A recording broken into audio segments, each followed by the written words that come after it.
So today we're going to go over the level design document as well as the level blocking meshes that are inside Unity. So because you are a Full Sail student and you've come to this program and gotten to this class, you now have access to these tools, these level blocking meshes. So these are definitely a professional grade tool that was developed by a few of our instructors here at Full Sail. But these are a high quality tool that we have used ourselves to ship a game. So a few of the final project staff and myself, a few people in our degree, we worked on a title for PlayStation Vita and PS4. It's called Rallycopters. It's like a 2D, almost like Trials. Everyone played Trials HD, but instead you're like you control a little helicopter. And we used the level blocking meshes throughout that entire project. Everywhere that was kind of where they were originating, and then we converted it over, or the instructor that wrote this converted it over to making it useful for students and using it just in all types of projects. So you'll see in this AskCore folder, this level blocking tools folder, this is what's actually controlling and driving the system itself. So this is how you get this plugin. So don't think that that the level blocking meshes are just a part of Unity. It's not. It's something that we've developed that you have available to you. So this level blocking tools, if you want to ever bring this into another project or use this in the future, just copy this folder and paste it in your new project, and you'll have those level blocking tools as a part of your project. All right? So you don't need to actually mess with anything in the project itself. So let me go ahead and open up let's open up the hub, and I'm just going to attach the visuals and settings scene to it.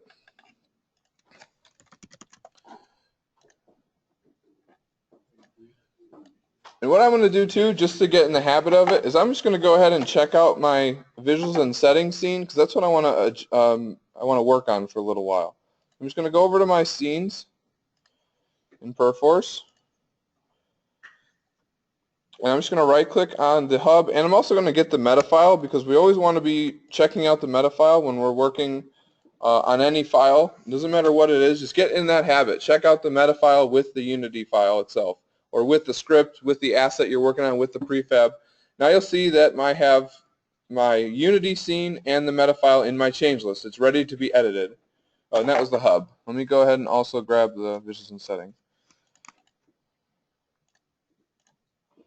All right, so in the visuals and settings scene, I'm just going to create some basic Unity primitives.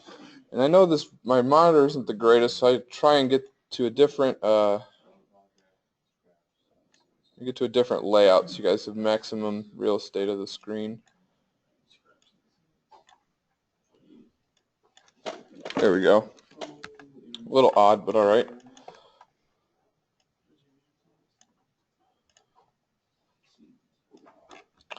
All right, so I'm just going to create a level blocking mesh cube. I'm just going to drop that in the world near the ground. All right, and now I'm also just going to create a Unity primitive so we can take a look at the two.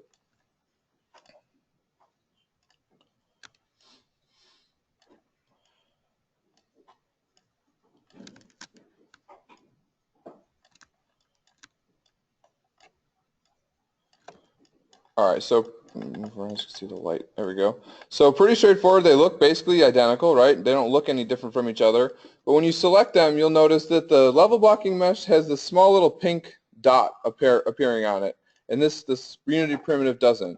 Also notice the difference in the materials. So the level blocking meshes are going to come in by default with this utility grid that's in the project. So you can just search for utility.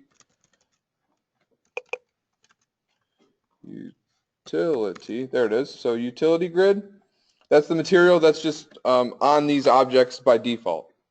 So Unity, I think that Unity just puts on a default, default material here. So this little pink widget, this is going to give you the ability to actually control the scale of this object. So if I go ahead and click on that pink ball, you'll see another widget come up, another gizmo. So don't be alarmed by that. That is normal. So when we actually move this other widget here, Watch what happens to the transform values as I start to move this. Notice that the scale is actually starting to change. That's what I'm actually affecting, is the scale values of this object. So it is this exact same thing if I were to just, switch over to scale and start utilizing the scale this way. It's doing the exact same thing. So this just gives you more control over manipulating the object and making it the size that you want to. Another thing to keep in mind is pay attention to the pivots of these objects.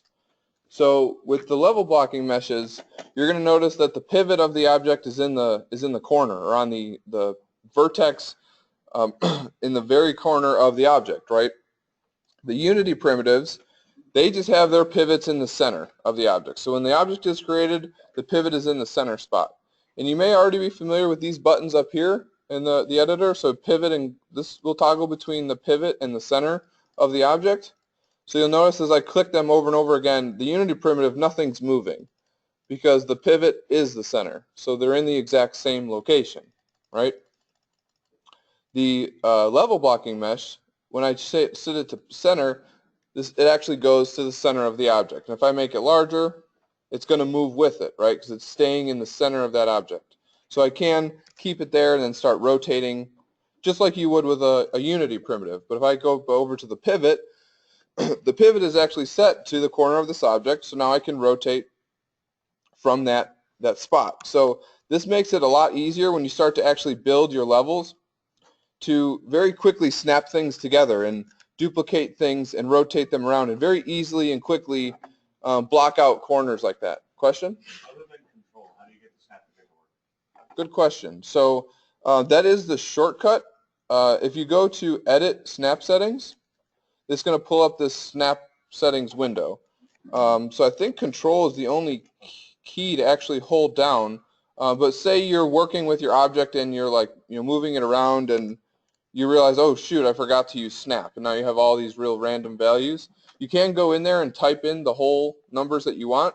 You can actually hit snap all axes, and it's going to snap to the closest increment you have here. I think by default your snap settings should be 1. I just moved mine to 0.5 to get a little bit more control. So whatever those are, it's going to just round up to that value. And to get a rotation value clean, we actually have in the level blocking meshes round position rotation values. It's pretty much doing the exact same thing as snap settings, but it's just built into this level blocking mesh drop-down menu. So if I hit round rotation and position, it's going to round it to that whole value 72. So this is going to make your life a lot easier when you actually go to texture these objects. That's really the biggest selling point of these, besides being able to have more options than just cubes, which we'll get into a little bit later. You have the much better ability to texture these. So has anybody tried to download a brick texture or some type of non-basic color and applied it to Unity primitives? And you probably notice it looks not at all. Ridiculous. Yes, right, because it's all depending on the scale, right? So if I scale up this object, let's go ahead and put the same utility grid on this, right? So if I were to create another level blocking mesh that's just a cube, these look identical, right? Like visually, these look the same. They shouldn't be any different from each other. But if I start to scale this one, notice that the texture is just stretching right along with the object. And I'm going to explain to you guys a little bit why that's happening to further let you understand a little bit more about 3D geometry in general. So I'm going to pull up a website that you guys should start to definitely utilize if you haven't already. It's called textures.com. Used to be called CG Textures. This is a completely free to use resource. It can be used in shipped content, to where if you sign up and you sign up for an account, you're allowed to get 15 credits per day. All right. So what that means is each texture that you download costs a credit or some number of credits, right? So you can actually go in here every day and start to, bless you, and actually start to download some of these textures, right? So let's take a look at the concrete. Well, it looks like we have 322 bare, 500 bunker walls, 260 dirty, so a lot to pick from in here. A lot of good material. So if you start to go through some of these, you can actually see here when you download them, basically the smallest ones, which are still pretty big, a 1024 by 1024, it's still a pretty large image. It's a free and it's only 1 credit. So every day you'll have 15 credits to spend. So what I recommend to you is that you just start going in here and building your own texture library. Every day or every few days, just go in and use all your 15 credits, and eventually you can have this entire texture library on your own computer, very easy to access. So just a recommendation, but it's a really good resource to utilize. So on the website, you'll see in the corner when you hover over some of these textures here, you'll see where right here it says seamless. This is definitely important because what this means is it can repeat and tile over and over again, and you're not going to see any seams. So nothing you guys are going to be necessarily responsible for, but you want to be able to discern and pick out textures that are going to visually look good, right? You don't have to change the textures themselves, but you want to be selective when you're choosing which ones you want. So you can go ahead and open one of these up, and if you hit the preview, it'll just load a window and it's going to show you what it's going to preview like. Definitely take the time to just take a look at it and see what it looks like, because you'll notice some will say that they texture or that they tile, but they don't necessarily look that great. And that should just be the artist that built them or how they were designed to be used. So what you'll notice about this one, bless you, is that a little bit of what I was just talking about, to where you can see this little crack over and over again. It looks like that was a seam that wasn't completely taken out. So this would be very noticeable, that same crack over and over again. But besides that, what's different about this one is you'll notice that it looks like it's meant to tile horizontally, right? Like this is meant to be a section of a wall.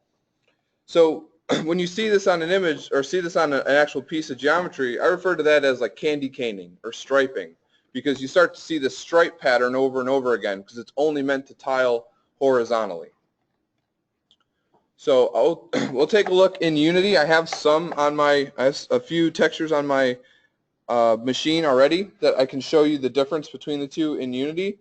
But definitely make use of this website. They do also have some really good stuff in the decals. So you can download these, and I actually can show you guys a small little decal system in the asset store that you can set these up with. But these are really, really great for applying over geometry, right? So you can project this over your texture to break up that tiling repeatedness. So I have just 2 brick textures that I got from CG Textures. I'm going to go ahead and drop those into my, let's see, I'm going to put them in the right place.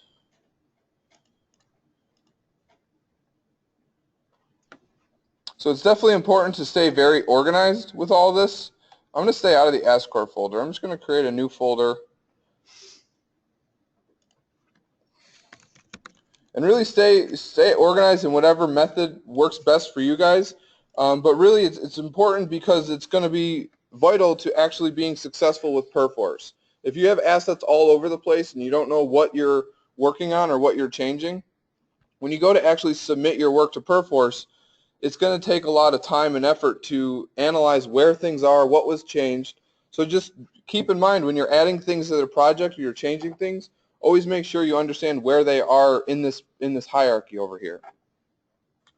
So I just have 2 of these textures on my desktop. I'm just going to drag and drop them into my materials folder. And this is just a practice thing. Some people like to just put their textures right in the materials. Some people will have a textures folder inside the materials folder. Some people will have it completely, separate from each other. So just a preference thing, whatever you like. So I'm going to create a new material. Let's call this brick 01.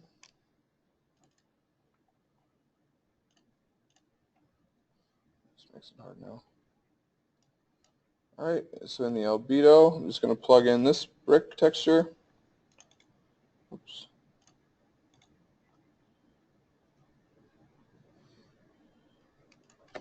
That's brick 02.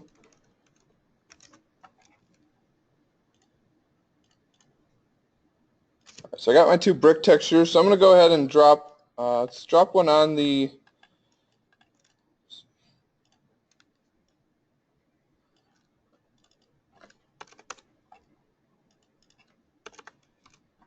let's just drop, I'm going to duplicate this wall here. Let's just drop both of these on this. So here, you'll see this is that candy caning I was referring to where it's striping, but we only want this texture to be present from the top to the bottom of this object and not repeat twice.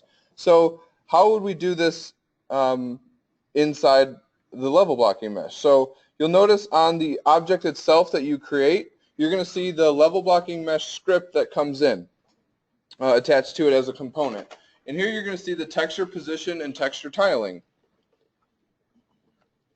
So we can actually use these to adjust our texture to fit a little bit more naturally with the object that we want. So because our scale value is 2 in the y-axis, that's why it's repeating twice. If I change this to 3, right, if I move this up so it's 3 units, now it's repeating 3 times.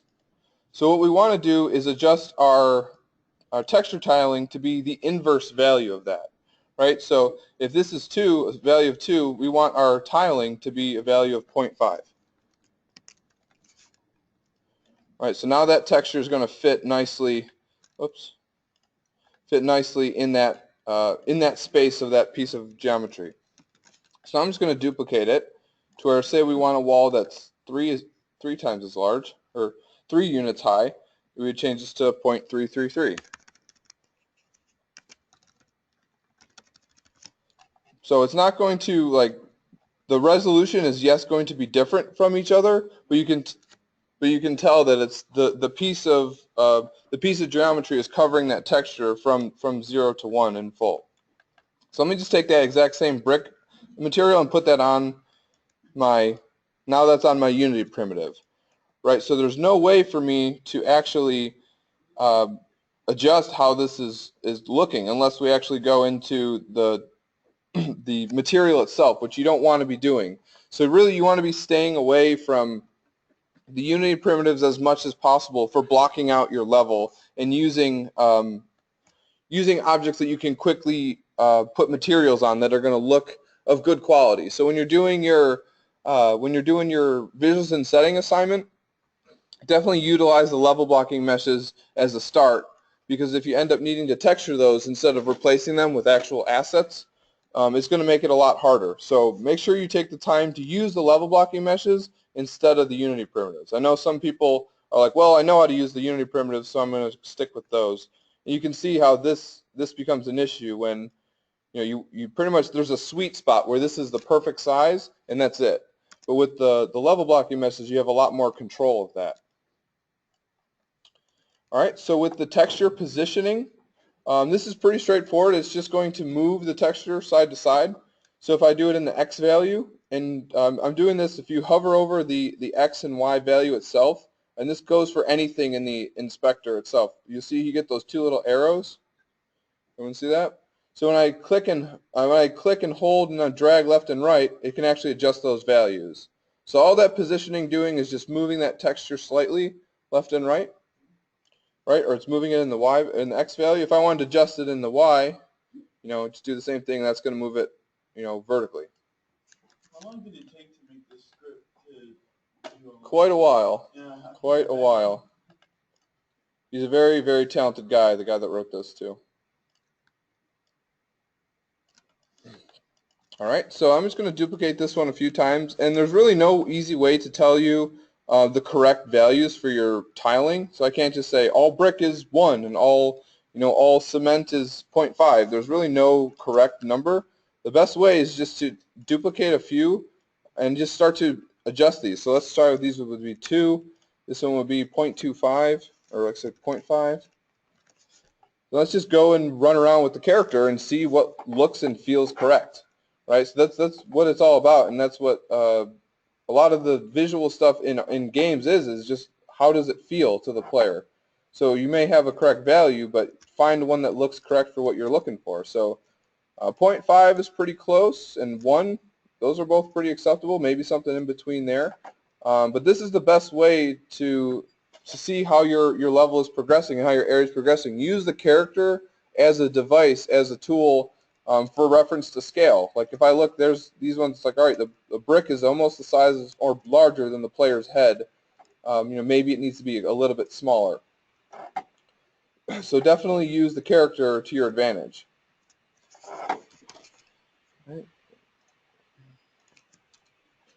Alrighty, so before I move on and talk about the other types of level blocking meshes, I just real quick want to show you guys the the decal package that you guys can get. So it's completely free from the asset store. It's called Simple Decal System.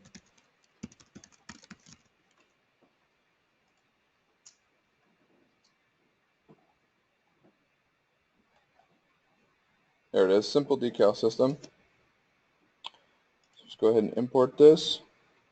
So it's all it is a few Photoshop documents and some materials and a few scripts. All right, so I'm just going to import that in.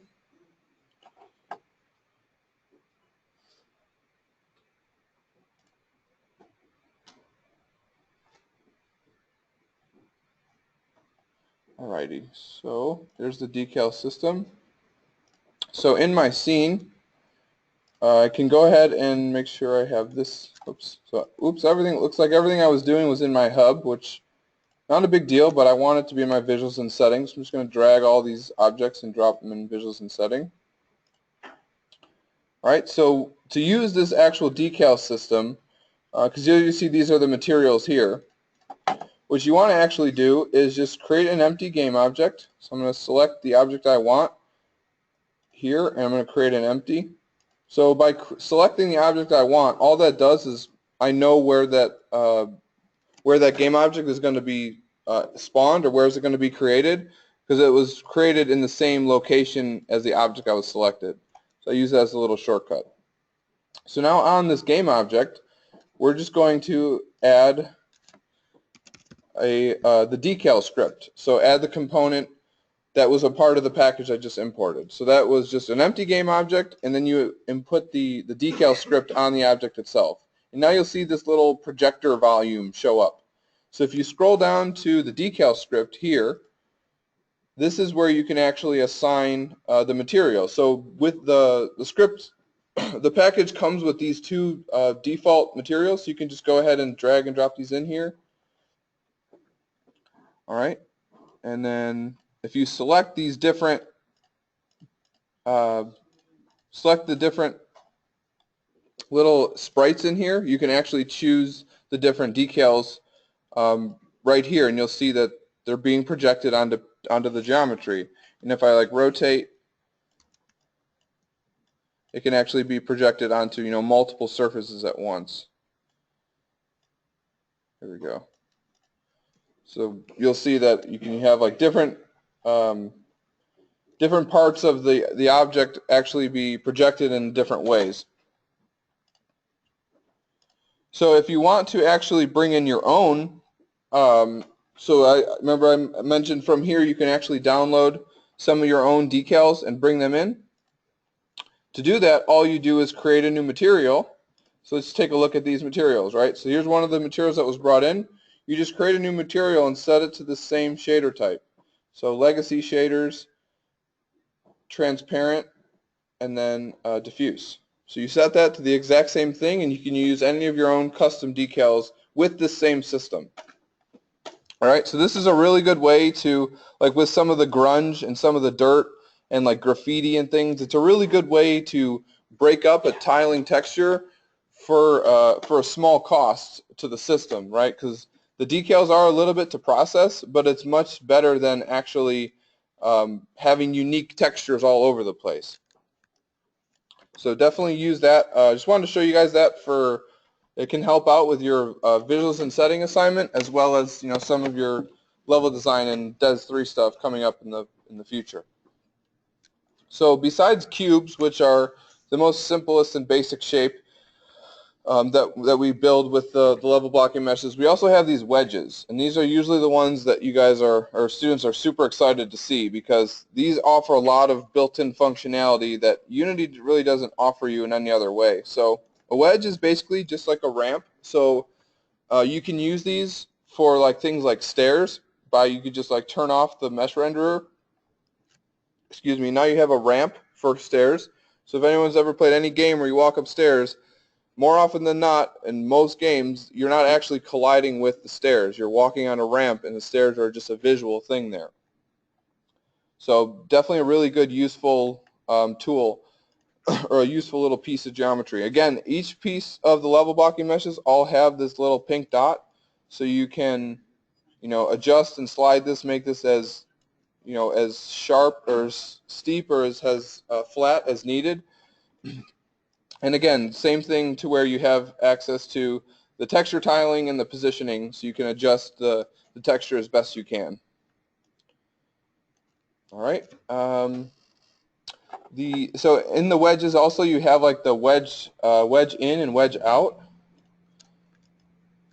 So these are really good for adding a little bit more intricacies. So rather than just have everything being cubes, excuse me, you can go a lot further and start to. There's another in.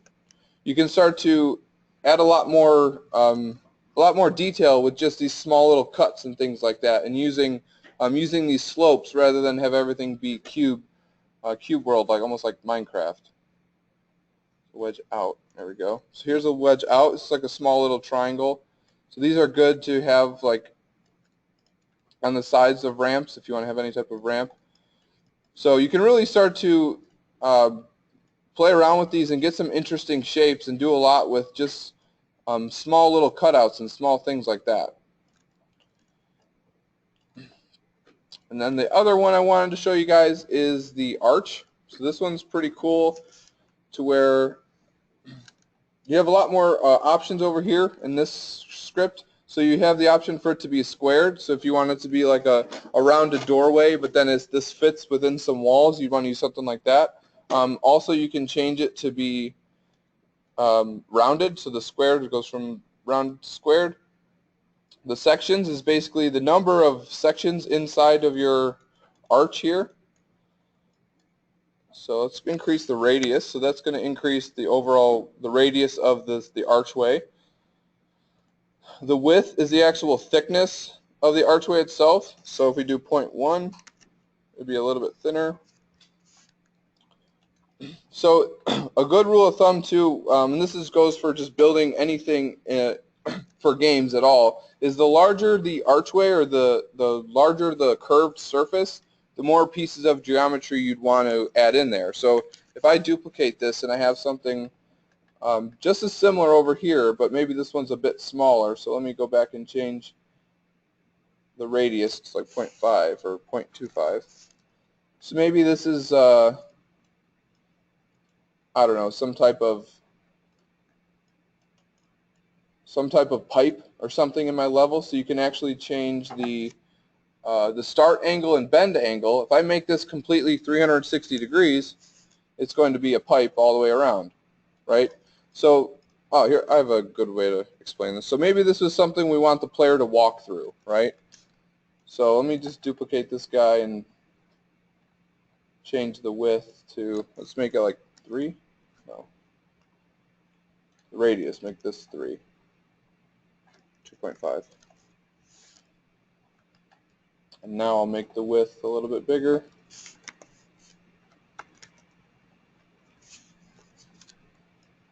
All right. So if this was like a pipe on the wall or something like that, we would want this to be probably about 6. So this is 6 sections around. Maybe 8 or 10 would be good. We don't really need to go crazy with this. We don't need to make this 20 sides around perfectly smooth all the way around, right? Because that's just a waste of geometry. We just want to really focus on the silhouette. But if this is something the player would be walking through, or a larger archway, obviously we don't want to leave it like that, because that looks like old school, Super Nintendo days, or the first 3D games that existed, right? Very simple, basic geometry. So this is something you'd want to put a little bit more, invest a little bit more into. So maybe about 16, right? So a little bit smoother around. So yeah, there's a little of that faceting. That's where what's faceting is when you actually see two faces come together and you see where that vertex is. Still not a big deal though. It doesn't need to be, you don't need to set this to 100. So let's take a look at 16, and I'm going to duplicate this again.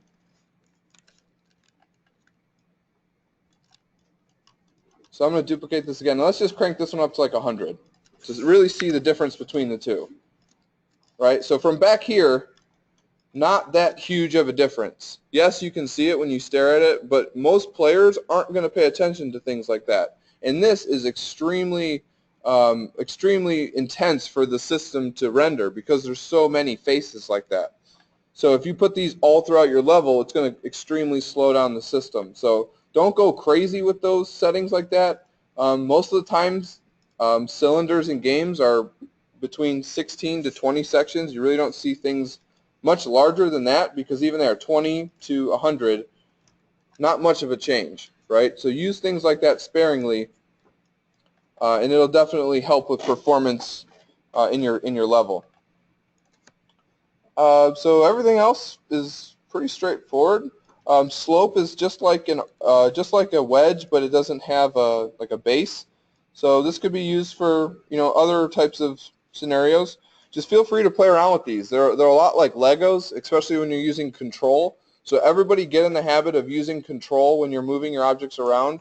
It is so night and day. It's so apparent when you're not snapping things together because you'll see these tiny little slits and tiny little gaps between things, and just the overall cleanliness of the level gets affected, and it just takes so much more time to clean up later. So take the time now to get in the habit of using those controls and using the snap feature. Because I know Mr. Gazaway told me that when he was learning the game engines too, when he was using game engine and first got into the industry, bless you, he was in text files, making sure the vertexes were in the right locations, and that's how he was snapping things together. So we're spoiled by getting this very easy to just maneuver right in the editor and snap things together. It's not how it always was. So utilize these tools, and it's really going to affect your work in a positive way, I promise you. So the only other things I should mention about the level blocking meshes is they're a little bit funky when it comes, oh dang it, I did it again. Put it all in my hub, just drag them. And sometimes that'll happen too, where I'll set this one as the active, and something, if I like select the character or you select something, sometimes it'll go back to the hub. Don't panic, just you can drag and drop things. Don't just ignore it and keep going, right? Just correct it and then continue on from there. So I'm going to go ahead and save this just because I've been working for a little while, and save the hub, why not? All right.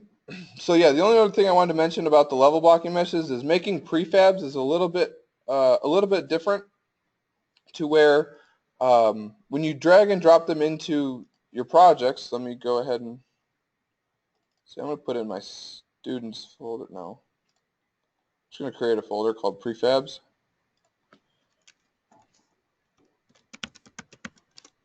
All right, so let's just say I want to make, I don't know, this wall here into a prefab. I like how that one looks. So I'm just going to rename it real quick. Just call it wall test. So I'm just going to drag this and drop it into my prefabs folder. All right. So now if I want to say I've I add some more stuff to this, I want to drag and drop this into my project later. I drag and drop it in, and you'll see that it comes in with the mesh is there, but the piece of geometry, the mesh render itself is missing the mesh. So this is just a small little issue with the tool itself, but the person that wrote this added this feature down here to hit refresh mesh, and it'll refresh all the pieces of geometry. So if you have a more complex object, you have 4 or 5 pieces of level blocking mesh making up your prefab, you have to just select each one, or select them individually, and then do refresh mesh. Oops, my texture got screwed up. And that was a good point that I wanted to bring up next. So there you saw my texture got all wonky. So if I go ahead and create an empty game object, let me just pull it out of here, and I'm going to scale up this game object. So, or there's a scale on it already. Perfect. So it has a scale values in here. So now if I go ahead and take my wall itself and drag this into that object, so now this is the child,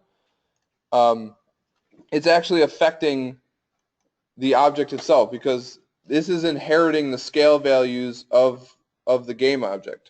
So if you're having your level blocking meshes being the child objects of things with scale values on them, your textures are going to have some complications. Did I lose anybody there? Does that make sense?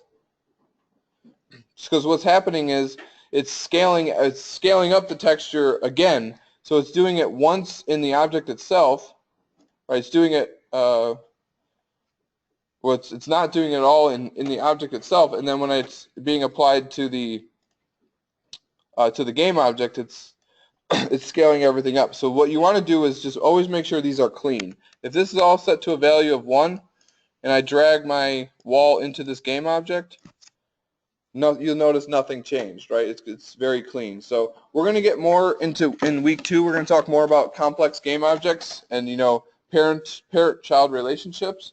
But just understand now that if you see your materials and things also all of a sudden shift and change like that, it could be that it's the child of something that has a scale value on it.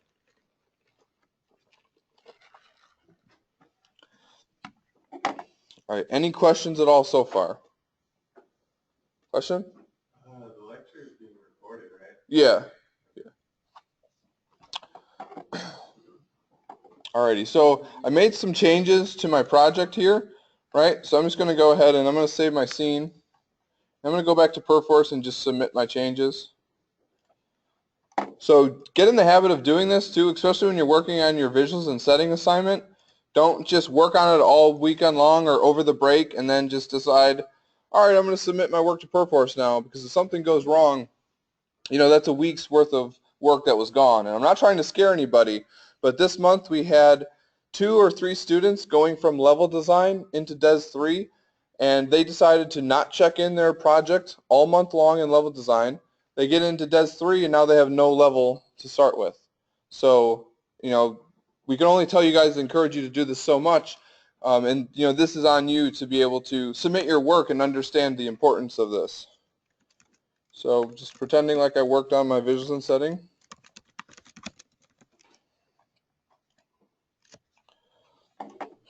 All right, but you notice there was a few other things that I worked on that weren't yet added to the project in Perforce, right? So I created this prefabs folder. So I'm going to drag this and drop it in my default change list. And let's see, this decal system that I downloaded, this is new, so I'm going to drag and drop that in there.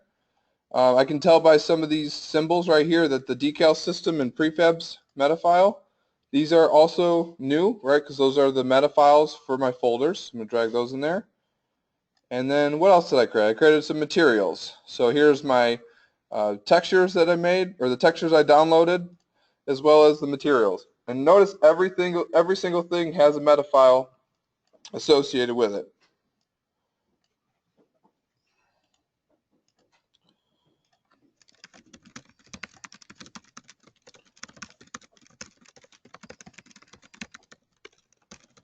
So by the end of the month, my working folder will be a really good example of just the base start of how much I want you guys to be using Perforce. Even more so because I'm obviously not working through every assignment I have before already. But you'll notice already I'm starting to build up a log of my history. So make sure you're submitting often and continuing to work with Perforce. So let me submit this. I missed this file.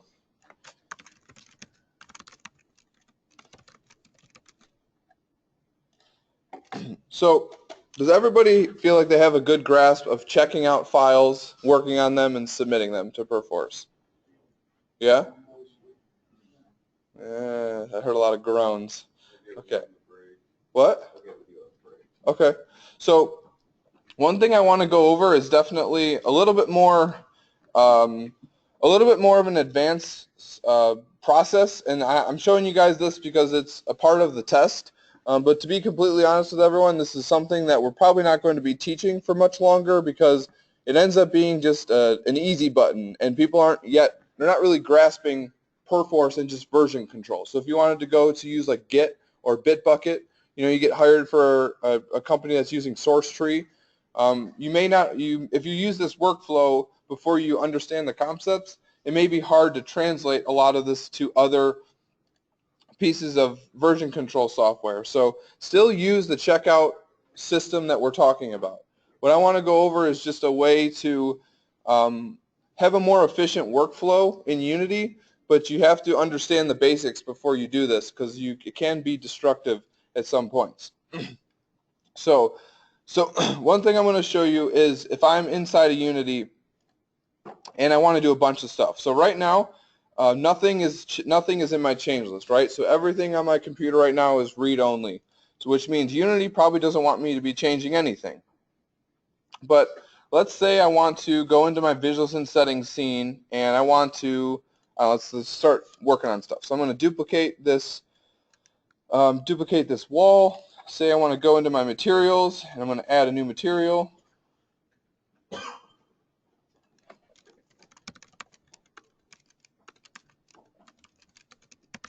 All right, there's my test material. I'm going to grab another texture on my desktop, drop it in here. All right, so I've made changes to my scene. I added a material, and I also added a texture. Let's take it a step further, and I'm going to delete something. Let me delete that prefab I made. Actually, I'm just going to delete this whole folder. I don't want this anymore. Okay, so I made changes to my scene. I added a new material, I added a new texture, and I deleted a prefab in the folder, okay? And all of that I have not been in Perforce. I didn't check anything out yet. So there's this command that will either be no problem for you and easy to pick up, or it will be the bane of your existence, and it's called reconcile offline work. So what this is actually doing is it's going to, whatever folder you select, wherever you do this from, it's going to scan that folder and just look for differences, similarities and differences from what's on the depot and what's on the workspace, right? It's going to look for anything that's different. So let me go ahead and do that. Let me go ahead and do it from the assets folder. And you'll probably notice that this may take a minute or two because it's going through every single file. So when you do reconcile offline work, it's scanning for every single file. Oh, it found it, but I think I didn't save my scene. Yeah, I didn't. Let me go back. Let me save real quick. So it's scanning for any differences. Right, so scene saved. Let me try it again. All right, there we go. So this window is going to come up. So this is all the changes that Perforce found, right? So if in this, it breaks it up into 3 categories here. So up top, this is where the modified files are. So things that were in the depot that I changed. So you'll see in parentheses here, it's telling you what these files are going to do. So it's going to select these files, it's going to check them out for me, right? Here's all the files that are new, that aren't yet on the depot. So it looks like there's some stuff in here that I may have had in my old. I'm just going to remove some of these. Because again, like you can't just hit reconcile and then just go ahead. You actually need to take a look at what are the things that this found. So it looks like it's finding some stuff that was from my older version of the project, and I don't want those. So I just want to do those new things I just added, right? So I just added that material test and that UV mapper. So I just want those. I'll have to investigate more and see where these files are or why they're in my project. And now down here, these are the files that are missing. Right? So it scanned the depot scanned my workspace and said, hey, this wall test prefab and the prefabs meta file, they're not there anymore. So it's going to go ahead and mark those for delete. All right, so it's doing a bunch at once. So the reason that this is useful is because you can work in Unity, you can make a lot of changes, and you can do a lot of different things, and then you can come to Perforce and then add that at one time. But where that can be problems is if you don't know what you changed, you've been waiting too long to submit, and now you just have so many files, you don't know where the right thing is. So if I go ahead and hit reconcile, It's not going to add those to the server, but you notice that it just adds all those to the change list, right? So the ones with the little X next to them, those are marked for delete. The ones with the plus, those ones were marked for add. And then the check mark, those are the ones that were checked out. So you're able to make a lot of changes at once without having to go back and forth between Unity and Perforce. But honestly, that's probably not a good habit to get into, especially when you're just learning how to use version control, because this can be pretty destructive if you're not careful. So a very common thing, let me just...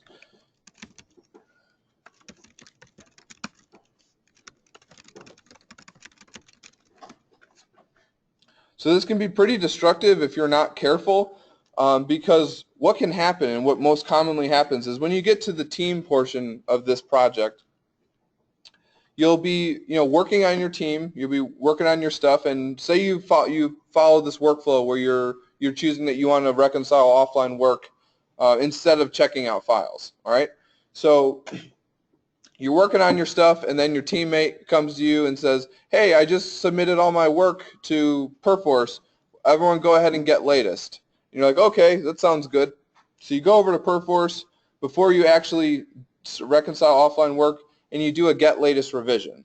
So who can tell me what get latest revision is actually doing?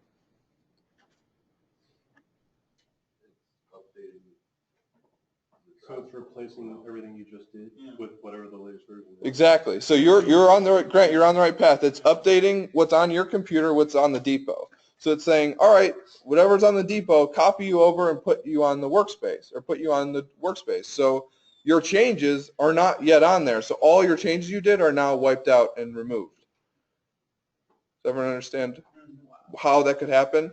So that's why if you have your files checked out, you would go ahead and just submit your work and then get latest. That's the correct workflow, is submit your work and then get latest. Or you would reconcile your offline work first, so work through the projects or the files that you've added, and then get the latest of your teammates. So if you get the latest first, you're going to just remove all of the work, because again, you're not telling Perforce, hey, I'm going to work on these files. This reconcile offline work is the reason we first introduced it, is because with the meta files, it can become very cumbersome to manage all these little meta files and make sure you're checking these out. But in reality, you should be doing that when you're getting the hang of version control and communicating with Unity and another piece of software. This becomes something you can definitely utilize if, say, you missed a few things or forgot to check things out. You can use it as a backup. But still stick to checking out your files so you consciously know what things you're changing from time to time. Did I see a hand? Yeah, you already answered the question. Yeah? Yeah. Cool. So another thing to keep in mind is, again, when I say reconcile offline work, is scanning the folder that you select and all the subfolders for any changes. You never want to go higher than the assets or project settings. Does anybody want to tell me why I don't want to reconcile offline work from my root project? I'll put up a hint up here.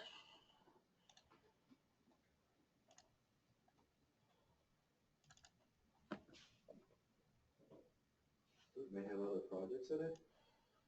You shouldn't have other projects in it. You're close. There's something in the project I don't want on Perforce. The library and temp and all this stuff too. All these files down here, these .visual studios files, and if you're using mono-develop, you'll have these same things, but it'll just be like .cs proj files. These also you don't want on the server, because these are what control like the IntelliSense. When you're working in the scripting editor, it'll like auto-complete the words for you, and they'll change certain colors. With these on Perforce, just like you're scripting in Notepad. So you don't have any of that extra IntelliSense. So make sure these aren't on there as well. But yes, if we reconcile offline work from the very root, it's going to scan all the subfolders. One of those subfolders is the library file. So you never want to go all the way up to the root. You always want to stick to at least the assets or at least the project settings. But in reality, if you're going to use that workflow, it should be a little bit more detailed than that. Like if I go to my scenes and actually worked on one of my scenes, I would just reconcile that folder. It's less for the computer to scan through, and you're making sure you understand where your changes were that were located. All right, so I'm gonna let you guys take a short break in a few minutes. Is there another question? Yeah, okay, so say I want to like work on my Unity project. Okay. So I go into the files and I pick out the scene from Perforce and I put that, I check that out. Yep. Just the scene, that's all I need? The scene and check out the scene and the meta file. Just get in the habit of whatever it is you're working on, check out the meta file at the same time. So there's going to be a meta file with the scene, same name on it? Exactly. It's all identical. So here's hub.unity, here's hub.unity.meta.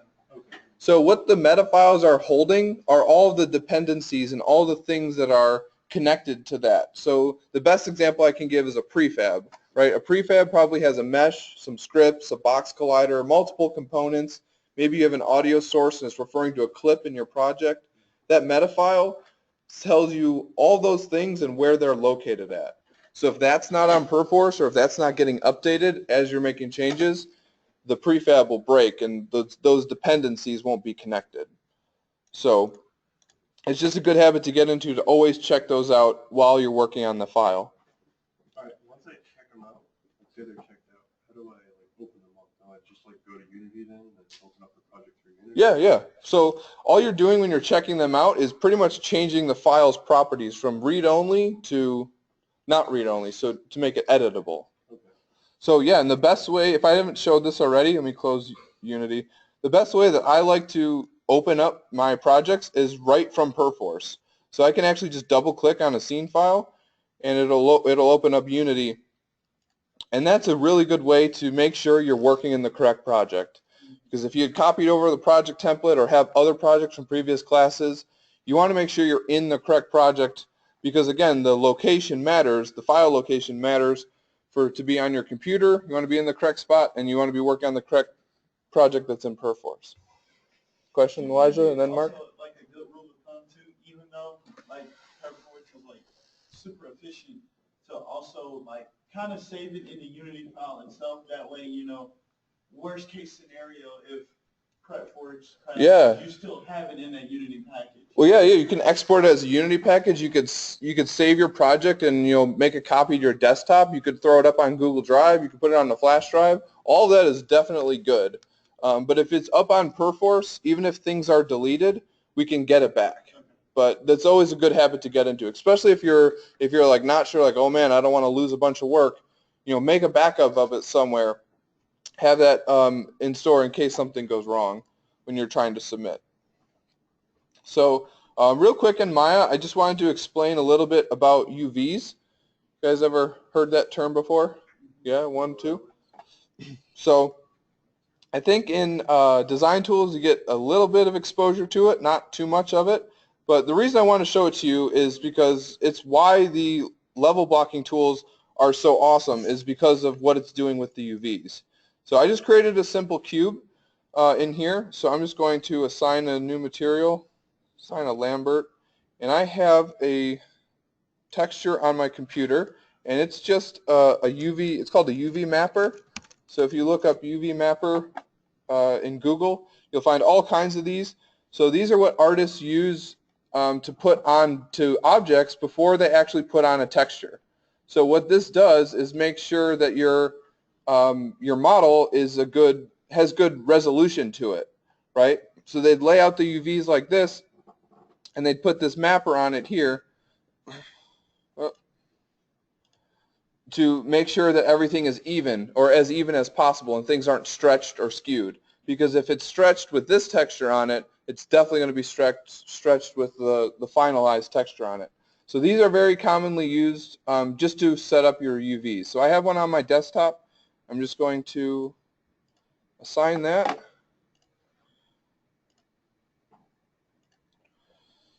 UV mapper. All right, and hit 6 on the keyboard to display that. So by default, now that I have a texture on this, if you see, if I start to scale this, this is exactly what's going on with the Unity primitives, right? As I scale this, the UVs aren't being scaled with it, so the texture is stretching as the object is being scaled. So If I want to actually put UVs on this object, I would go to the UV, not set editor, UV texture editor, turn that off. So by default with cubes, they give you this UV layout, and all my teachers always told me that it was just flipping the bird at you, because this isn't how they want you to actually lay these out. So to actually put UVs on something, let me make this a little bit more interesting. So let me just extrude.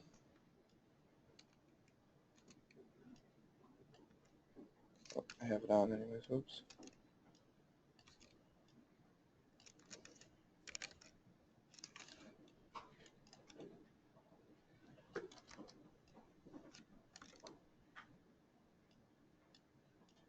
All right, so there's got some new UVs on it, and it's a little bit, now it's definitely stretched to where we need to create some, right? So I just go to create UVs.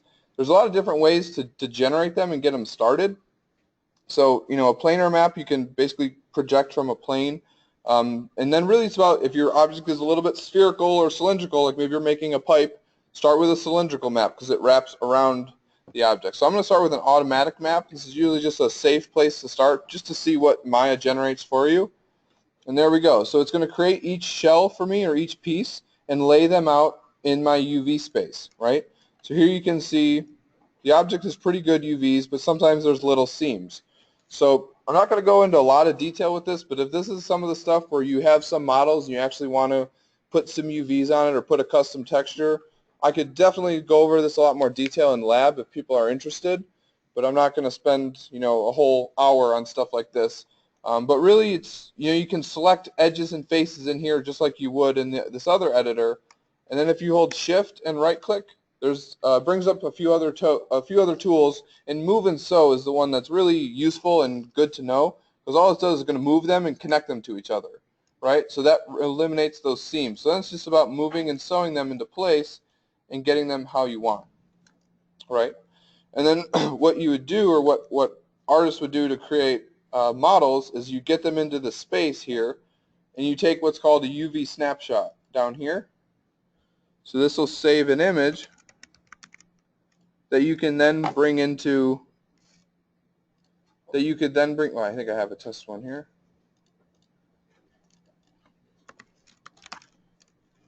So you then bring this into like Photoshop or some other texture painting program, and understand, okay, in this area of my texture, this is the character's face, or this is this portion of the model. So then you paint something on there, and then it would wrap that object around, wrap those pixels around that object based on where the faces are located. So here, there we go. So it would create something like this. So this isn't the exact from this exact model, but it creates an image and it creates an overlay. So then you could paint information in this area, and it would show up on certain faces. So what's going on with the level blocking meshes themselves is it's preserving the UVs. So if I go to turn this on in Maya, it's actually an option in the Move tool. It's called Preserve UVs. So here I'll leave this texture editor open, and you'll watch if I start to move some of these verts. Say I want to make this a little bit larger. So a good habit to get into is you model your object first, and then you put UVs on it, because if you're going to put UVs on and then change the model, you're kind of destroying some of your own work. So this would be a good thing if you want to make minor little adjustments. So you notice as I start to move these meshes, you'll notice that the UVs are moving and the texture resolution is staying the same.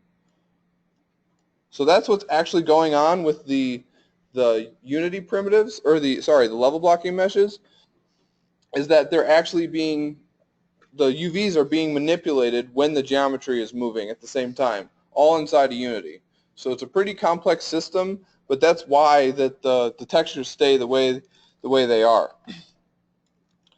So all I really want you guys to know about UVs is what they are and why they're important, because it's the step between a model that has just a basic plain material on it and a model that's completely finished with a high quality visual look to it. So I really just want you guys to be able to understand what they are and be able to have a conversation with an artist about them. Or just be able to say, yeah, I know what those are. Or, and also a really helpful thing is if you download things from the asset store or from TurboSquid or from outside sources or on the internet, you know, a lot of those sites, it's kind of like free-for-all. Like like TurboSquid, you can submit almost anything. If you have some type of model you want up there for free, you can put it up there. But that comes at a cost, right? Some of them may not be optimized, or they may not have been experienced, or they may not have been using it for a game. So it's a good thing to understand if you download a model and see like this weird black area or something's wrong with the texture, you can actually take a look at the UVs and see if that's an issue, because a lot of texture issues when it comes to models, you'll see that's the problem. Another thing to notice too is when you're downloading textures and things, that not all textures are meant to tile, right? So textures like this, where there is very much meant to be on a very specific object, maybe some type of machine or piping or something, but this is meant to be for a unique object. So don't take textures like this and try to make them tiling. I know it sounds silly, but I've seen people take a crate texture and just make it tile across a wall. And there's a difference between, between tiling textures and textures that are unique to certain characters or certain assets in the environment. So any questions at all about the level blocking meshes or about Maya or any of the minor stuff we covered? No? I'll let you guys take a short break. So come back I'll give you about 15 minutes, so come back about 10:20 or 10:25 in there, and then we're going to just go over the level design document and a few other things in Unity to get you going in the right direction for your visuals and setting. All right?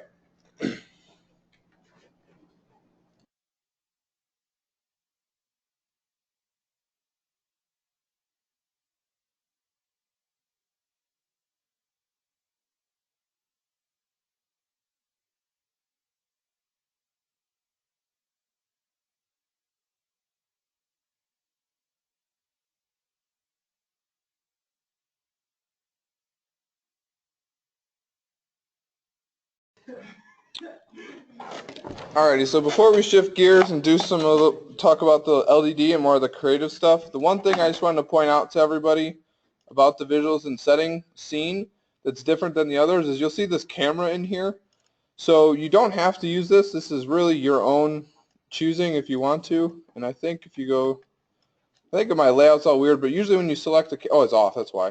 So if you turn it on, by default it's going to be off because you're going to get problems with your character. So really what this is in here for is if you want to set up your shop, right? So you can set this up, get your camera located how you want it, and start to build your scene. Because if everyone isn't familiar, this assignment is you're going to be recreating an image as best you can inside of Unity. So I know you guys aren't artists. I'm not expecting you to model all of this in Maya. All I want to see is you guys are putting effort forth, and you can move some objects around in Unity. You can put materials on things. You can set up some lighting, and you can get representative as close as possible to this image, right? What this is going to show you is that this stuff is not easy.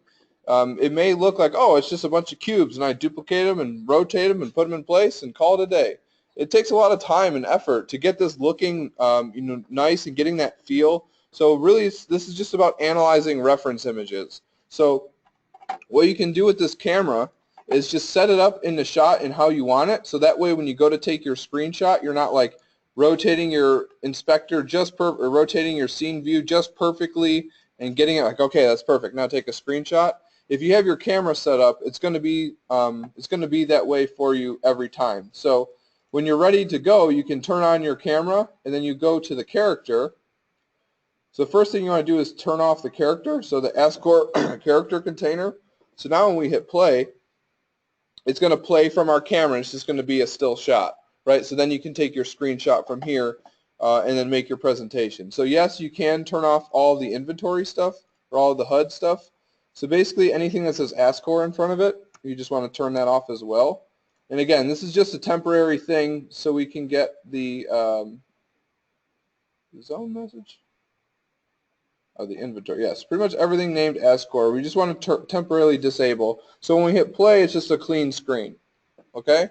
So that's just a temporary thing. You don't have to use that. If you want to try and just finagle a screenshot however you want, go for it. I'm just going to be looking at the end result, but this is there to make your lives easier. This is how you would do it if you were setting up an environment shot, or if you were to be, building something for maybe like just to recreate an image. You'd be modeling it to this image. But remember that this is game, that we are making a game. So you can think about how this would look if this was a game environment. So start to think about that. And again, use the character as scale. Like, don't make a doorway here. This is a doorway. Don't make it massively large where the character is this tall, right? Actually use the character and make things to scale. And that's going to make the whole look and feel of the room come together, because when things are slightly off, when you're not using reference images, it's like, this looks a little strange, but I don't know why. And it's because proportions and small scales aren't quite exact, and then slowly and slowly all those little minute details and inconsistencies will add up, and things just feel a little off. So use the reference image and use the character as a scaling tool to benefit yourself. And then when you're done with this, make sure that you don't keep the character turned off, because that will definitely affect your entryway assignment. So just use that camera if you'd like to. It's there for your own doing. So any questions at all about the visuals and setting? So we're just trying to repeat the picture literally as best. Yep, just recreate it as best you can. So the meshes are really what I'm looking for. That's the big chunk of the grade. So meshes, and then putting materials on things, and then the lighting, getting the lighting just resemblant of the reference image.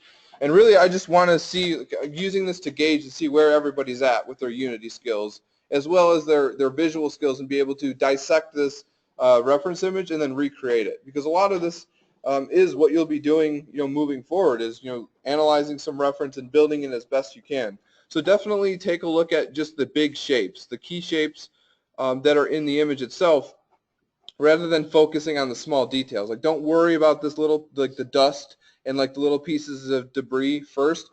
First think about the big structures and utilize, the tools we have. Like, look, hey, this is just a little wedge right here, and a bunch of these are cubes. And yes, you can repeat some of these, obviously, and use them efficiently. But it's all about thinking smartly how you can build this and making some prefabs and then reusing them throughout the level. So really the meshes are the thing you should be focusing on, and scale and proportion. That's the big thing for this assignment. And it's not like a huge weight for the class. It's a 5% assignment. But this is an important skill to start to develop and understand, because as level designers, you guys are going to be architects and interior designers, and you're worried about the gameplay and the experience itself. So you have a lot of, responsibilities all wrapped up into one job. I know Mr. Gazaway, the Des 3 teacher, when he worked on one of his first games, he was actually working with a licensed architect. He was a part of the design team, was a licensed architect working on the level design. So a lot of these other disciplines definitely relate and tie into what we're doing here. Right. So, and the other thing I wanted to mention is that this assignment, as well as the brainstorming, and really just this whole class, it's the type of class that if you work on things every day, at least for an hour or two, or maybe you take a day off, but if you work on things repeatedly often, you'll be successful. You'll be okay. But if you say, like, oh, I'm just going to do this one assignment the night before it's due, it's really going to be tough to get through, and you're going to struggle, and the work is going to show. So definitely just take your time and don't stress yourself out, and don't try and do this all in one day. Give yourself some time, work a few hours here, a few hours there, and just slowly build up, and rather than try and just crunch and get it all done at once.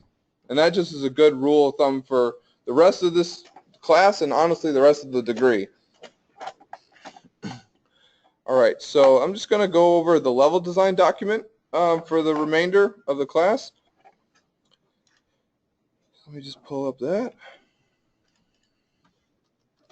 So we talked a little bit last class about the brainstorming and the setups, right, and what the interactions are, because that's really what we're focusing on. So in the level design document, we want to be focusing on what's important to the gameplay and what the player is going to be doing. Another thing to keep in mind is the amount of content that we're creating. We're going to be creating an individual area that's 2 to 4 minutes of gameplay. So right now it may be tough for you to wrap your head around how much is 2 minutes, like what does he mean 2 minutes? But we want to be focusing on the amount of time the player is actually interacting. So a new player to get through your area, it should roughly be about 2 to 4 minutes, and that's not including, dying and restarting or failing or just walking through the level. None of that counts. We care about actual gameplay. So those setups that we were talking about with the brainstorming, or that you're working on for the brainstorming assignment, think about all of those small little contained setups, things the players are doing. Those should be about 10 to 15 seconds. So I like to average them about 10 seconds.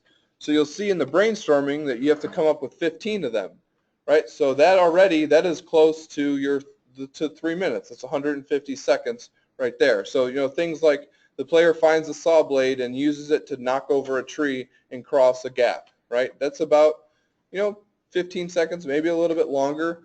But if you plan out each setup, how long they'll take, you'll have a good estimate how long your level is going to be.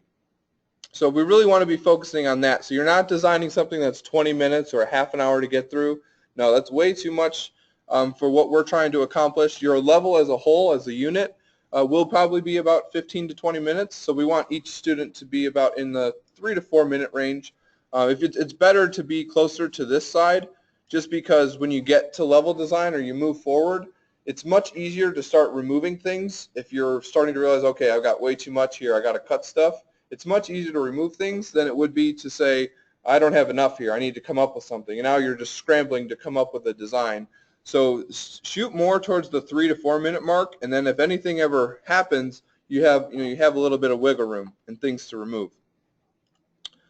All right, so let's see. So the common mistakes, this is a really great document that we've put together. So the creative vision you should have already read.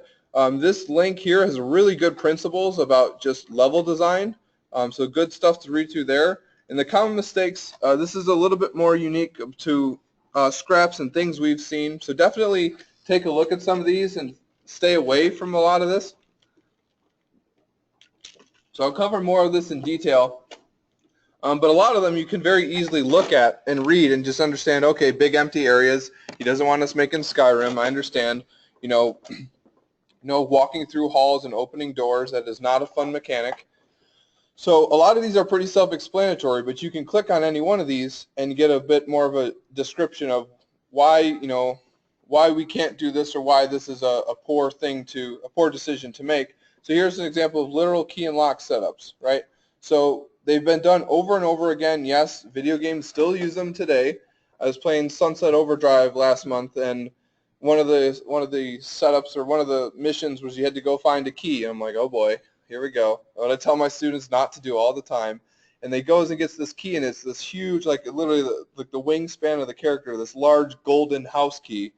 And then it was just almost like it was a video game trope that they were making fun of. So it's been done over and over again. And exactly that, how it was in that game. For it to be an actual realistic key, like what we want in Scraps, is focusing on realistic setups, it would be very, very, very hard to see, and it'd have to be pretty small to be realistic, right? So to make it visible, it'd have to be large and goofy, just like it was in Sunset Overdrive, and that doesn't really fit with our description. And plus, it's not anything exciting. When was the last time anyone went into the room, grabbed their keys, and walked out and be like, that was awesome, and I can't wait to do that again. Can't wait to go unlock my door, right? So think about cooler ways you can have that same exactly, right? So use some cool interaction to get through that. So a metaphorical lock and key. It will, yes, in theory, be the same thing, but to players, it's much more interactive. It's a much cooler experience. So I'll go over a few more of these in more detail, but again, just take a look at some of this.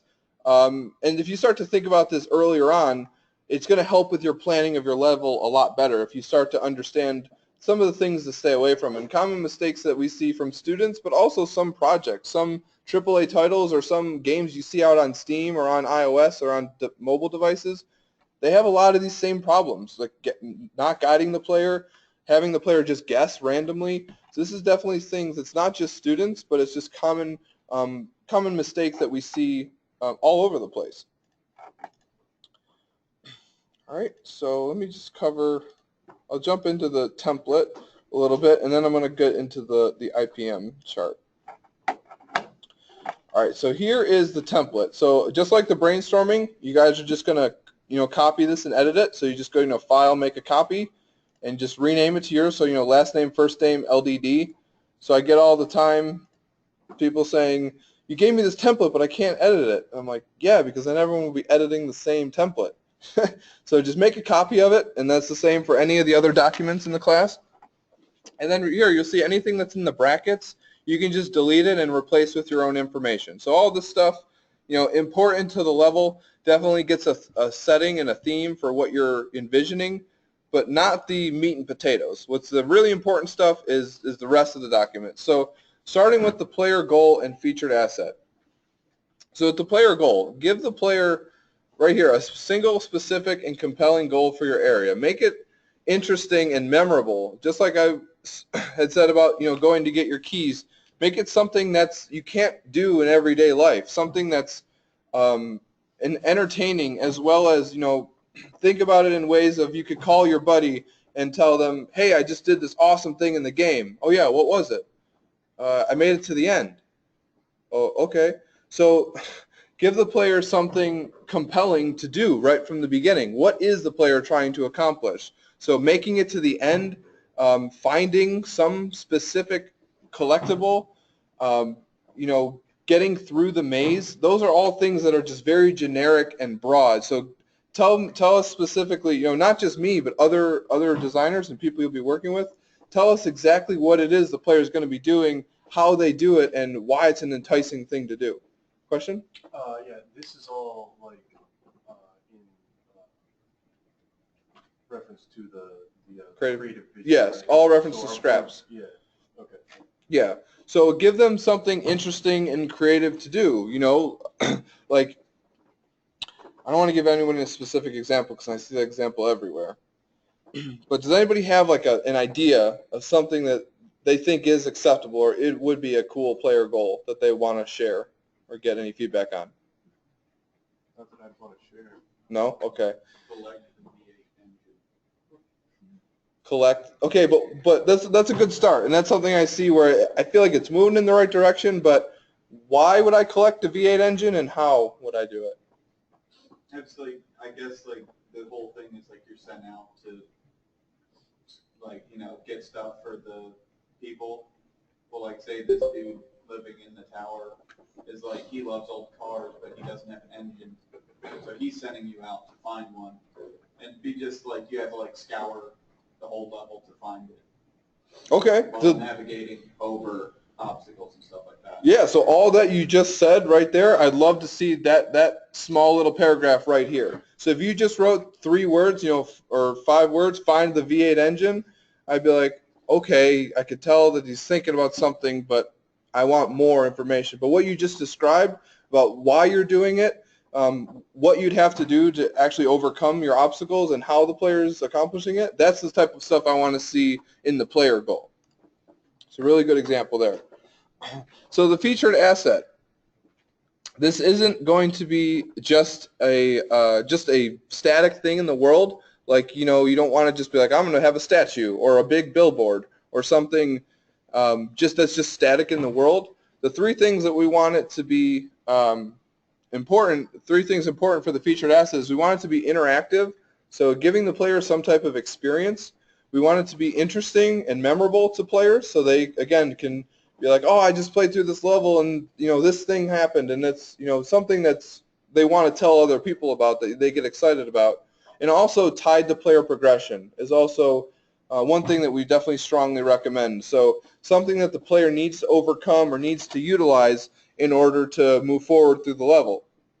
So this could be a system or some type of system that you design and set up for the player that persists throughout the whole level or throughout your area, or it could be something that is utilized in one small contained space.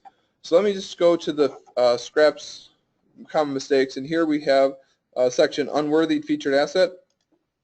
So here it's saying that yes, you may first think of a huge sign or buildings or a vehicle or a large object. Yes, these are important. These are important to have in levels. I don't want you to think that you're not allowed to have these. Like having a big visual landmark in a level is always a good thing to give players a point in reference, so they understand where they need to go, or like, okay, I've been here before, maybe I got lost, or this is a new area. So these big visual landmarks are definitely important, but not what we're focusing on for our featured asset. We want it to be interactive, interesting, and creative. Again, right, as it says right here, we're designing an experience, so come up with something interesting. I'm sure probably, or like some people are probably already thinking about doing a generator. Not going to say no to that, but that is the most common thing I see all the time. Same thing with crowbars. Is power on the generator and do the things to do it. I'm not saying it's not possible. You can definitely move forward with that, but know that it's been done before, and you want to set yourself apart from others and make it interesting. So what are the ways you can put a lot of thought and effort into making that a cool and interesting experience? So here's an example of one that was very well done and definitely different in a lot of ways. So this wasn't any big flashy object. This was just a microscope that the student had in his level. It was like in this little scientist laboratory area. And what was interesting about this was throughout the level you'd have these little clues and little collectibles that you would gain, right? And then you get to this microscope and you can actually interact with the microscope and look at the clues through the microscope and get a little bit more information and basically give yourself more hints to allow with progression throughout the level. So what was really cool about this was it took the player out of this is back when we were first person, it took the player out of their first person perspective and actually moved the camera to make it look like they were looking at it through the microscope itself. It was a really nice little interaction, a nice addition to add to that immersion. And then you get your hints and then move on and then progress forward. So this one was very subtle, and the reason we chose that was because it was unique and it was nothing we'd ever seen before, and it was definitely very memorable, and as well as tied to player progression. So we felt it hit all three marks very well, and it wasn't anything big and flashy, so it can be done in a small setup like this. There's other systems that you can develop itself, like some type of some type of hazard system or some type of interaction that the player can go through. It can be more complex than just one little asset. It can be a multiple system experience throughout your level, depending how you want to set it up. So any questions at all about those two, the player goal and featured asset? And a really good suggestion I have for you guys is go to the DES 3 students and just ask them, what's your player goal or what's your featured asset, just to kind of get some ideas of where they're at. Question? Can the featured asset be something that affects profoundly the player goal? So they could, or does it need to be something that's just a sign? No, you mean that affects the player goal? Yeah. Oh, definitely. Yeah, you want it definitely to be tied to progression in some way. The extent of it is totally up to you. It could aid in it, like this. I think with with the microscope, you could in a way, I'm pretty sure, get through. If you knew what you were doing, or you could figure out the clues in the right way, you could get through without interacting. But this helped you in such a way that it'd be difficult for new players to play it without using the microscope. So it can definitely aid in that as well. Alrighty, so onto the mechanics. So you'll see in the creative vision, there's some suggestions of mechanics we give to you. Don't think you're limited to that list, and don't think you only can use those. Really try and step outside of that and come up with something that's, that's something you're going to be excited to work on, as well as something that, you may want to really pursue, and something you've seen in games before and you want to do yourself. Really try and challenge yourself with this section. So in this part right here, describe what the actual mechanic is. So what is the player going to be doing? What is the interaction between the different systems that's actually going to allow for these different setups? So I talked a little bit about it at the end of class last time, but an example of you can interact with fire in certain ways, or you can interact with water or pipes on the wall to put out fire, right?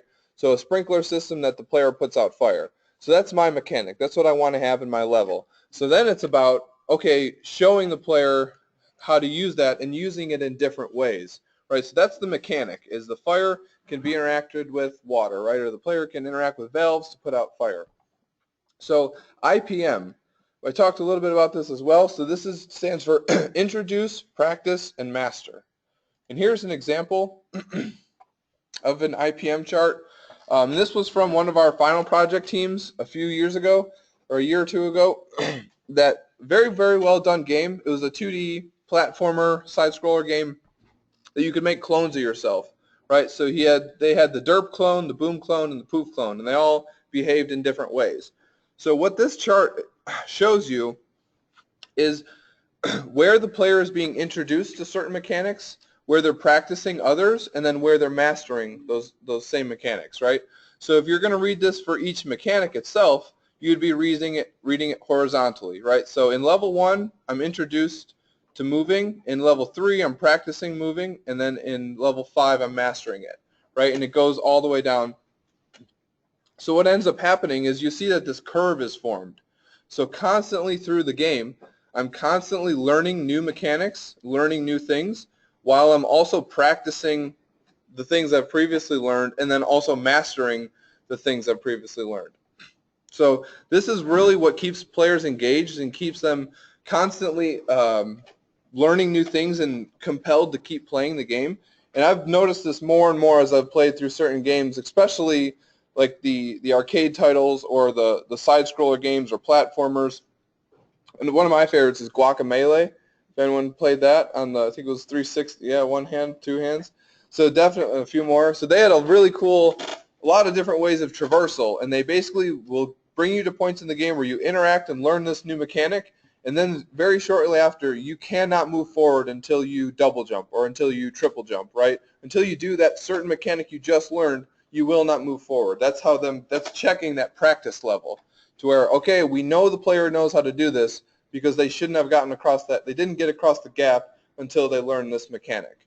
So using that as benchmarks, it's like, okay, we know they can do this. Now let's make it a little bit challenging and throw in another mechanic or make it a little bit harder.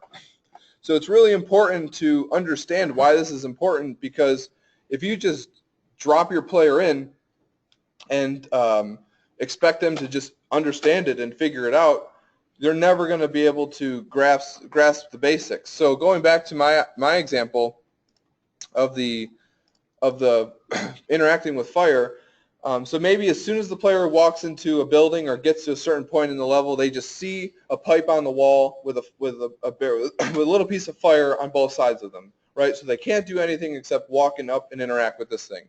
They walk up to the valve, they interact, they see the sprinklers come down. On one side of the fire, there's a collectible, so you're immediately rewarding a player with doing the action you wanted. And also the other side of the fire, it goes out and now you can progress. So as a player, I've been introduced, and now I understand, okay, these valves can put out fire. Very basic, very simple. That's the type of stuff you want to have for your A example, your I in introduce, right? So for practice, maybe it's a little bit tougher. Maybe I get to a part now, there's a lot more fire going on and the valve is missing from the pipe. I see the pipe on the wall, but there's no valve, and you can communicate to the player in some way. They have to go find it. So you use the grav null, you locate the wheel or the valve on the pipe, you carry it over, it attaches to the pipe, then you can interact and you can move on, right? So a little bit more challenging. Maybe another example of that same thing would be you have fire in front of you and then the valve is beyond the fire. And there's something like, I don't know, a vending machine or something spitting out objects you could throw with the grav null. So you can pick up and throw it and it'll break the pipe and cause the water to put out the fire, right? Same exact mechanic, right? The same thing. I'm just interacting with a thing to put out fire. It's the same system over and over again, but how the player is utilizing it and what they're doing is different and it's progressing throughout the level. And then you could do things too for your mastery level to where you implement both your mechanics together, or you implement the grab null or implement something with your mechanic to really challenge players and push further. So if you have more than 3 examples of one mechanic, definitely feel free to include those in here. So everybody have an understanding about what I'm looking for in the mechanics. So a common mistake I see in this section is students will basically they see this ABC and look at it as like 3 steps to one setup, like almost, I'll use my example of the valve, like step 1, the player sees the valve is missing. Step 2, the player goes and finds the valve. Step 3, they attach the valve and put out the fire. That's not what I want to see, right? That's one of the 3. I want to see basically 3 separate examples. And really we're doing this because if this wasn't set up this way and if we weren't pushing the IPM, it would end up to be you introduce one mechanic and you never use it later on. I see that all the time where it's like I go into this room and then there's fire traps, and I go into this next room and then there's laser turrets, and I go into this final room and then there's spike pits. And it's like, why don't you have the same thing throughout the level in more unique ways? So really start to think about how you can utilize mechanics in your level in unique ways. And then also this is going to be helpful when you go to be in a team. You can start to introduce and practice your mechanics in later teammates' areas, right? Really start to overlap your mechanics so it doesn't feel so segmented. So think of the bigger picture of the mechanic you can create, and then you can develop setups with that. All right, and so the minor setups, why these are important is because throughout games and throughout the level, we want there to be filler activities and things to keep the player engaged and continue to move forward and progress. So these can be a wide variety of things, but really what you want to avoid is just long empty hallways, right? So if it were me to the doorway and that's my goal, you don't want there to just be nothing. I can just walk forward. Give me something to do throughout the way. Give me, things to jump over, things to crouch underneath, moving objects out of the way with the grab null. And you can tie in collectibles right to this. So you notice if you look ahead on your map, the map says that you need to have 15 required collectibles. Well, if you look, you need 15 minor setups. So if you use the collectibles as rewards to the player completing these objectives, you'll be ready to go in implementing your collectibles as well. So yes, you can include some collectibles with your player goal, your featured asset, and your mechanics, but this list right here will have everything you need to move forward with. So again, you're brainstorming and those setups that you're coming up with, like using a saw blade to knock over a tree, picking up a car to clear a way for through a bridge or make a pathway, et cetera, et cetera. All those minor little setups to keep the player active, that's what you're going to fill in this list here. And this doesn't have to be in sequential order, so you don't have to say, the player starts at the window and they use a grab null to break through the window. Then they jump in the window and move a box to crouch through a hole. Like, it doesn't have to be in an incremental list. These are just 15 of your best ideas that if you get to a spot, like say you have a long stretch of hallway or you have this empty spot in your area, you can very easily come to this list and pick any one of these or any number of these and fill in that section of gameplay. So this brings me to my last point, which was this image. So this was referring to big empty areas. So this was a student's area that he submitted his alpha, and it didn't look anything like this. He just had an L hallway. So you walk down the hallway, you turn left, you interact with the door, it opens, and that was his area. He's like, I did it. And we're like, you need to have stuff for the player to do. Give the player interactions, give them traversal, give them something to challenge themselves rather than just walking. Question? So say like something like this, where hey, he goes into a room, he opens the door, and he sees like a area that's blocked off, and like you see he has to like jump from stair to get across here, then jump to another stair, and you're talking about like small stuff. Exactly. Like that to where, yeah. So he's not like totally like, even though he should get from point A to point B. Yeah, you're not just obstacles in the way. Yeah, really what you want to avoid is the player holding W and moving left and right with the mouse. You want to make them jump, make them crouch, make them press A and D, make them do other things than just hold W and move forward. So the student turned in a very empty very poor level, honestly, for alpha, and we told him, you need to, we didn't tell him, like, put this object here, put this here. We just said, you need to have interactions in here.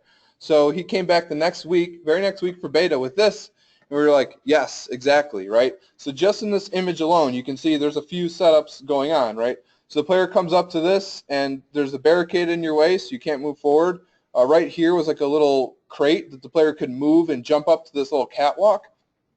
From here, the player could jump up to this little catwalk here and grab a little collectible, or they could drop down and deal with this fire. And then you could interact with this fire in some way and then progress forward. There was another minor little setup, and you went around the corner and it proceeded, right? So he really took the same bland hallway and just added interactions and setups for the player, gave them some rewards to make it actually enjoyable to play through. So again, a lot of the stuff, you don't need scripting knowledge. You don't need to rewriting your own systems for the most part for a lot of this. It just comes down to thought out setups and then just key placement of these. Having them in logical, well thought out places in your level is what's going to make it fun to play through. This is basically like the design, the actual design aspect. Of the whole project too. Yeah. You can ask those guys when they come in, how much are you guys actually designing? We've asked this question a few times, and it seems like the general answer is between level design and Des 3, you're designing about 10% of the time. The rest of the time, you're just implementing the design you've already created. So really take the time to pick their brains about a lot of stuff, because I know you'll probably take their word for it a lot better than you will mine, because they've been through this. They've been through the ringer themselves, and they know what they're doing and what works and what won't. Right, so they've had a lot of the same courses. You've had all the same courses you have, so they know exactly what to expect and some things that they can look out for. So take some time today to pick their brain, as well as in lab. I'll show you guys, and I'll hint at a little example level, because I know it can help some of you if you need to start thinking about where we're going and moving in the right direction. In the, let's see, is it here? I'll make sure it's here. I think it's in the IND content. Yeah, so there's this example gold. This one's a little bit out of date. I'm actually going to throw up another one here that was from last month that was really well done. So there'll be some examples in here if you want to play through them, and there'll be some videos as well. I'll get those up there for lab, and I'll post them in the announcements. But yeah, you really want to just get an idea of where the project's going to end up, and that'll help you start to form some ideas before you move forward. But for the brainstorming, we really want you to just anything goes. Put down all your best ideas, and then we'll start to refine, like, you don't want to do this because of scope. You don't want to do this because of the creative vision. We really want to, anything goes at first, and then we'll hone you in and get you moving in the right direction. All right? So come back for lab at